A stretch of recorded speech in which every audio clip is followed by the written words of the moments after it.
Before kasi, nung wala akong ginagamit ito, tinatawag natin biomagnetic bracelet, lagi ako nakakaramdam ng pain within dito sa tinatawag nating balakang. May tinatawag tayong monthly period. Pag dumadating ito, first day pa lang, natatakot ka na kasi feeling mo, ato na naman, di ka na makakalabas ng bahay, masakit na yung balakang mo. Now, after nang winear ko na to, siguro 3 days pa lang, it happened to be, malapit na rin yung monthly period ko. Hindi ko na siya namalayan, dumating na pala yung period ko kasi wala na siya yung tinatawag na sakit dito sa likod ko, sa may balakang ko. Grabe, kaya sabi ko, okay to maganda siyang isuggest sa mga babae dahil alam ko, marami ako nakakausap ng mga friends ko na mababae.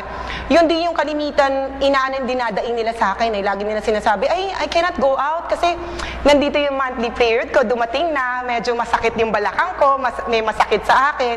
Now, after wearing this biomagnetic bracelet, as in talaga, wala na yung mga pain, pati sa likod, yung mga tinatawag daw nila sa matanda na lamig. Basta, keep on wearing the biomagnetic bracelet.